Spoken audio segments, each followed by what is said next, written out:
Hello everyone and welcome back to the channel. Today we are going to discuss one of the most common operations performed during the completion and workover activities. An operation that may seem simple on the surface, but it is responsible for a significant number of well-controlled incidents across the industry.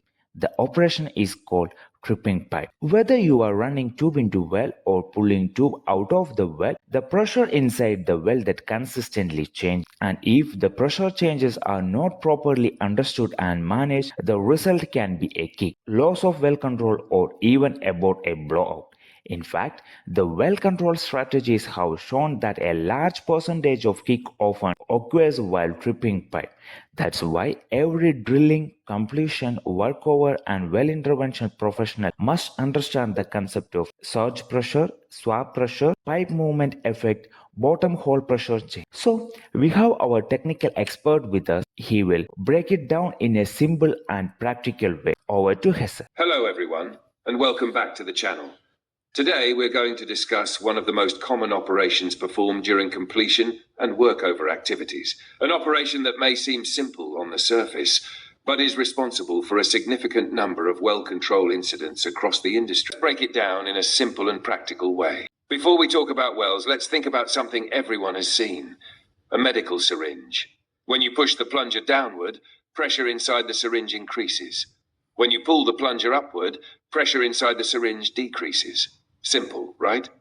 Well, the tubing string inside a well behaves very similarly. The tubing acts like a giant plunger moving inside a fluid-filled cylinder. As the pipe moves, it pushes and pulls on the fluid, and whenever fluid moves, pressure changes occur. These pressure changes are what we call surge pressure and swab pressure. What is tripping pipe? Tripping simply means moving pipe in or out of the well. There are two types: tripping in, running tubing into the well; tripping out, pulling tubing out of the well. Although these operations appear straightforward, they create significant pressure changes inside the well bore. Let's see why. Imagine a glass filled completely with water. Now slowly place a metal rod into the glass. What happens? The water level rises. Why? Because the rod occupies space. The water must move somewhere. The same thing happens inside a well. When tubing is run into the well, pipe enters the well bore. The pipe occupies volume. Well fluid must move upward. Pressure increases. This increase in pressure is called surge pressure. Surge pressure is the additional pressure created when pipe is moved downward into a well. Think of the tubing as a piston. As the piston moves downward, it pushes fluid upward. The fluid resists this movement. This resistance creates additional pressure. That pressure acts on the bottom of the well. Why is surge pressure important? At first glance, increased pressure may seem beneficial. After all, higher pressure helps prevent kicks. But too much pressure can create another problem. Excessive surge pressure can fracture the formation, cause lost circulation, damage the reservoir, reduce well control margins. Imagine inflating a balloon. A little pressure is fine. Too much pressure and the balloon bursts. The same principle applies to the formation. If surge pressure becomes excessive, the formation can break down. Imagine driving a boat slowly into a calm lake. Small waves are created. Now imagine driving the boat at full speed. Large waves are generated. The faster you move, the bigger the disturbance. The same thing happens while tripping pipe. The faster the pipe moves downward, the greater the surge pressure. This is why operators carefully control running speeds during critical operations. Now, let's look at the opposite operation. Suppose you're pulling tubing out of the well. As pipe is removed, empty space is created. Fluid must move downward to replace that volume. Pressure decreases. This pressure reduction is called swab pressure. Swab pressure is the reduction in bottom hole pressure caused by upward movement of the pipe. Again, think about a syringe. When the plunger is pulled upward, pressure inside decreases. The same effect occurs in the well. The tubing acts like a giant suction piston. As it moves upward, it tends to pull fluid upward with it. This creates a pressure drop at the bottom of the well. Why is swab pressure dangerous? Unlike surge pressure, swab pressure lowers bottom hole pressure, and that's where the danger begins.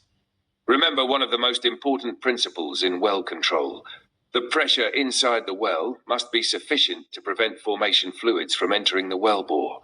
If swab pressure causes bottom hole pressure to drop below formation pressure, formation fluids may enter the well. This is called a kick. And if the kick is not detected and controlled, it may develop into a blowout. That's why many well control incidents occur during trips. Not because anything failed, but because pressure was unintentionally reduced while pulling pipe. Imagine placing a straw into a glass of juice. Now place your finger over the top of the straw and pull it upward. Notice how liquid tries to move with the straw. The same effect occurs in a well.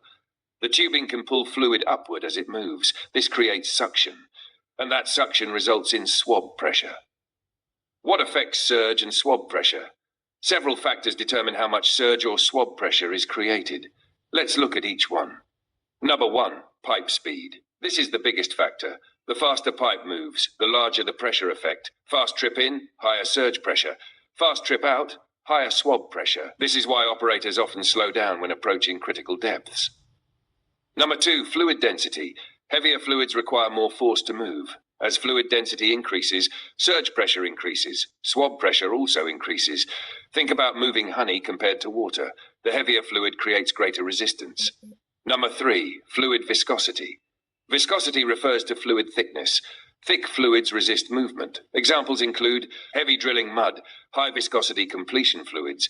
The thicker the fluid, the greater the surge and swab effects. Number 4, gel strength. Some fluids develop gel strength when static. This means the fluid develops an internal structure that resists movement. When pipe begins moving, additional force is required to break this structure. The result, higher surge and swab pressures. Number 5, wellbore geometry. Another important factor is clearance. Clearance means the space available for fluid to move around tools. If the annular space is small, fluid movement becomes restricted. Pressure effects become larger. If the annular space is large, fluid moves more easily. Pressure effects are reduced. The packers and scrapers example. Let's imagine 2 situations. Situation 1, a small tubing string inside a large casing. Lots of space. Fluid can move freely. Surge and swab effects are relatively small. Situation 2, a large packer or scraper moving through casing. Very little clearance. Fluid has difficulty moving around the tool. Pressure effects increase dramatically. This is why packers, mills, scrapers, and other large downhole tools require special attention during tripping operations. Why engineers monitor tripping carefully? Every trip creates pressure fluctuations. Engineers must ensure surge pressure does not fracture the formation. Swab pressure does not allow a kick. Pipe movement remains within safe limits. To achieve this, engineers use hydraulic software, surge and swab calculators, well control programs, operational limits. Programs such as WorkPro and DrillPro can estimate surge and swab pressures before operations begin. This allows safe trip speeds to be established. Thanks for the details and information, Hesed. Now let us summarize today's lesson. Tripping is the movement of tubing into or out of the well. Running pipe into a well creates surge pressure. Surge pressure increases bottom hole pressure. Pulling pipe out of the well creates a swab pressure. Swab pressure decreases the bottom hole pressure. Excessive surge pressure may fracture the formation. Excessive swab pressure may cause a kick. Pipe speed, fluid properties, and well geometry all influence the surge and swab pressure. Many well control incidents occur during the tripping operation, and perhaps the most important lesson: a well that is perfectly stable while statics can become unstable simply because of the pipe is moving. That is why the tripping operation requires planning, monitoring, and true understanding of the pressure behavior. Thank you for joining me in the today's section. If you found this episode helpful, please like, share, and subscribe this channel. And tell me in the comment, which do you think create a greater well-controlled risk, surge pressure or swab pressure? I love to hear your thoughts and experience from the field. Stay safe, keep learning, and see you in the next episode.